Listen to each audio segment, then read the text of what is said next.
Yes, it wasn't easy, that's for sure. They never are in the Premier League, these games, especially when we played on Wednesday in a big game. So to recover and to prepare, it's not straightforward, but we've got a really good group that are committed, that are together, that are fighting for each other. So that's positive. I thought we played well first half. Disappointed maybe not to score a bit earlier than we did, but I think the goal was important when it came. And then credit to Wolves, I thought they started the second half well, and we had to adjust a little bit, scored at a good time, and then maybe that's the bit of breathing space you need in the game. And then for Armando to finish it off, it's great for us, but it's not a straightforward game. We had to fight for it, and credit to the boys that did that. Graham, could you just talk us through, please, there are a lot of changes, 7 I believe today. Yeah.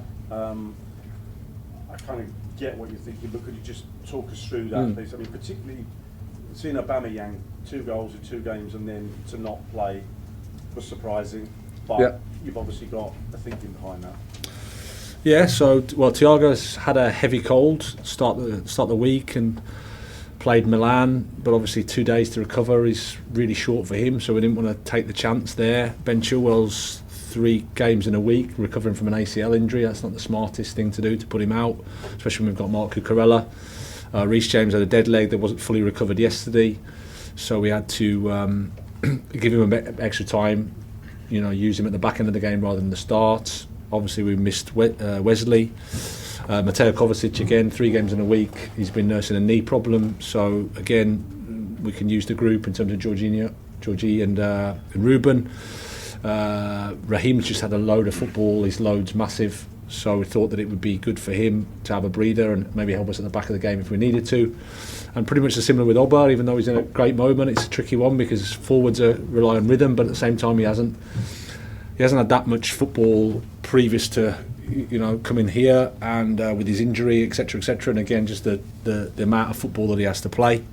Felt like today just to give him a breather, and maybe if we need him at the back end of the game we could use that. So that's the thinking process. It sounds like you were lucky to get a team out of it. Well, you asked, so I gave you the answer. I'm grateful, thank you. But that's so you must be. It's kind of a testament to what you've got here, then, that you've got all that to contend with, but you don't have to throw players in, and you've got a team that you could put out that could deliver that kind of performance. In terms of a reshuffle squad rotation. Yeah, and it's credit to the players because. There's a good group here. I can't complain. I don't think we can succeed with just 11 players. I don't think it's right just to keep 11 going until they fall down and get injured or whatever, and then we play the next ones, because I don't think that's good for the group dynamic.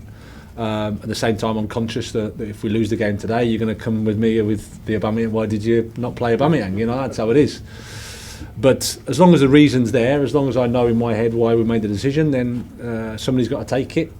And today it's worked out well, and that's credit to the players because, like I said, the group's really together and pushing for each other, and it's important that everybody knows that we can't do it with just 11. Hang on, and just to Rob, and then share it around. Rob? I was just going to say, is it going to be like this because of this intensity up to the World Cup? And just a little word from Armando, how important is that for him to get that first goal? It won't necessarily have to be like this. Everything's a little bit. You have to take every situation on its own, but. Again, if you're playing 3 games a week, you go in Champions League, then 2 days to recover to the Premier League. You've got to make a decision around fresh players, around players that are determined and desperate to play. There's that aspect, and we've got a good group here. It's a good squad with lots of competition, and you need the competition. You need people fighting for each other, supporting each other, wanting to play, but ready to help. And I think you saw that today. Kai scored, Christian scored, Armando scored, so that's pleasing. And Armando, sorry, just a word on Armando, because that's quite an important role. Yeah, it is. I think it's his first, isn't it? So he's been having an impact off the bench. You can see what he brings to the team. Again, he's having to be patient, but he's working hard in training, and I think that goal's a big goal for him. Right, Sam, and then Adam. Graham, in the past, some of your predecessors have struggled with the size of the squad here and the just sheer volume of big name players. I get, you have to rotate players for injury and load, but it also seems important that you have to keep them all on board as well. They all have to have game. Well, I think my experience with professional footballers, whatever level is, they want to play football. So you have to respect that, but at the same time, there's part of the deal with coming to a club like this is there's a lot of competition. You've got to fight to play in the team. You've got to be ready to help the team. You've got to be ready to play your role. And all you can do as a head coach is communicate the reasons why and sort of admit that you're not always right. So, but we're doing it with good intentions. I think it's important that we have a strong group, a strong collective, because I think it's really difficult to achieve anything without that. Okay, we're going to do two more. Adam, and then the lady to finish. Adam. Hi. Just to follow on Armando, how important have you found sort of the academy core that this squad now has? Because obviously you brought Trevor today, and it's very good. Reece is bringing some Mason support. And how important do you find that academy group just for what you're trying to build? Well, I think they're vital. They bring a understanding of the club, of the culture of the club, the demands of the club, what's required in terms of an environment. They've come through a fantastic education with the academy, so they're good people, and they're good footballers. And our job now is to help them maximise their potential, which is really exciting.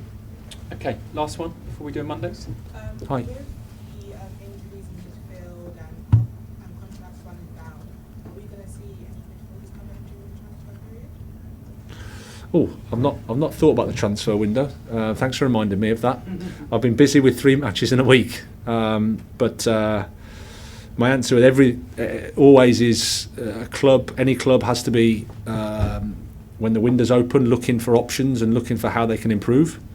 But my job as the head coach is to help the players that are here, help them improve. You can see from the team today, there's a lot of positives, but we're not at our maximum. So that's exciting as well, because we can help the team get better and the individuals get better. Okay, we'll leave it there. We'll do Mondays.